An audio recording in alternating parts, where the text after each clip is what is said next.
বিএনপির ভারপ্রাপ্ত চেয়ারম্যান তারেক রহমান বলেন, বরাবর আমরা বলছি আইনের দৃষ্টিতে অন্যায়কারীর বিচার হবে। দলের সঙ্গে তার কি সম্পর্ক কিচ্ছু যায় আসে না। কেউ যদি কোনো অন্যায় করে তাকে দল কোনো রকম প্রশ্রয় দিবে না। কিন্তু আফসোস, নিজ দলের নেতাকর্মীরা তারেক রহমানের দেয়া ভাষ্যকে উপেক্ষা করে তারা নিজের চিন্তা চেতনার পথে হাঁটছে। এরপর আসা যাক আরেকটি আলোচিত ঘটনার, ইশরাক হোসেনের মেয়র কাণ্ড।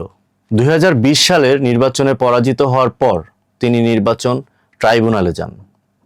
আদালত তাকে জয়ী ঘোষণা করে, নির্বাচন কমিশন গ্যাজেট প্রকাশ করে, কিন্তু শপথ গ্রহণ না করায় তিনি মেয়রের দায়িত্ব নিতে পারেননি। একদিকে বিএনপি বলছে সরকার বাধা দিচ্ছে, অন্যদিকে সরকার বলছে ইশরাক নিজেই গড়িমসি করছেন। এই বিষয়টি আবার দলীয় সমন্বয়ের অভাবকেই সামনে নিয়ে আসে। বিএনপির কেউ বলছেন বিএনপি নির্বাচনমুখী, কেউ বলছেন নির্বাচন মানে প্রহসন, কেউ আবার সোশ্যাল মিডিয়ায় বলছেন এবারের ভোটে গেলে বিএনপি সরকারে যাবে। অন্যদিকে দলের কেন্দ্রীয় নেতাদের বক্তব্য আরও বিতর্কের জন্ম দিচ্ছে। কেউ বলছেন বিএনপি নির্বাচনে গেলে 80% জয় নিশ্চিত, আবার কেউ প্রকাশ্যে বলছেন আমরা দিলে তোরা ভেসে যাবি। এগুলো রাজনৈতিক কৌশলের অংশ। কিন্তু প্রশ্ন হলো, এই কথাগুলো কার পক্ষে কথা বলা, দলের জন্য না বিপক্ষের প্রচারের পক্ষে?